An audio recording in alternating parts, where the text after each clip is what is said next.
Conakry, une capitale riche de 7 siècles d'histoire. Aujourd'hui, son manque d'extensibilité menace son développement.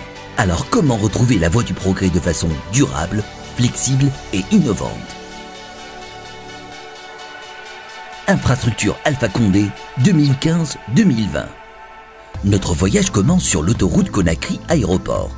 Cette autoroute détournera Conakry par un viaduc en mer de 7 km. Puis, arrivé sur la terre ferme, l'autoroute nous emmène 40 km vers le sud-est pour arriver au nouvel aéroport international Alpha Condé. S'étalant sur 6250 hectares, le nouvel aéroport sera de classe mondiale. Ensuite, l'autoroute nous emmènera 10 km vers le sud-ouest pour la zone franche. En articulation avec le port commercial, la zone franche s'étalera sur 1000 hectares. Ces entrepôts et sillons assureront le stockage de toutes les marchandises liées au transport maritime. Un bâtiment administratif y sera édifié et une zone résidentielle y sera réservée au personnel. Au nord de la zone franche, la zone industrielle recevra des centrales mobiles K-Énergie de 100 MW chacune. Une centrale de traitement mécano-biologique transformera des tonnes d'ordures ménagères en combustible pour les centrales électriques et engrais organiques pour l'agriculture locale. Les autres usines profiteront de tous les privilèges et commodités afin d'augmenter leur productivité. Puis, 6 km à l'ouest, l'autoroute nous emportera à la zone des sports. Ce complexe sportif abritera divers terrains à ciel ouvert, un stade, un palais des sports, un village sportif et un centre médical sportif.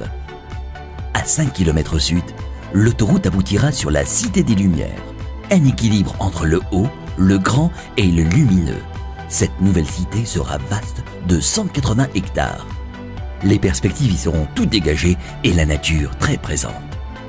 À l'entrée de cette cité se dresseront 10 immeubles administratifs de 3 étages. Au centre s'imposera un bassin doté de fontaines au beau milieu d'un grand jardin ombragé. De part et d'autre de ce jardin s'élèveront des tours de 30 et 20 étages. Derrière ces tours, des immeubles de 5 étages trouveront place. Un centre commercial et une panoplie de boutiques ouvriront leurs portes au rez-de-chaussée des tours. Des restaurants et des cafés occuperont les places entre les bâtiments. Cette cité accueillera le ministère du Budget, le ministère des Finances et un centre financier. Les zones résidentielles se trouveront sur l'autre rive du canal qui entoure les buildings.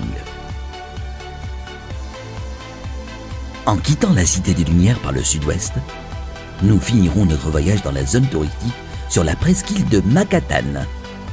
En face du parc, la marina accueillera des restaurants, des cafés, des magasins, un centre commercial et un centre culturel. Un peu plus loin, la zone résidentielle sera construite au bord d'une plage de sable fin.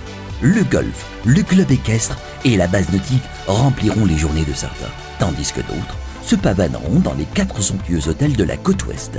L'esplanade donnant sur l'océan offrira les spécialités de ses restaurants aux plus gourmands.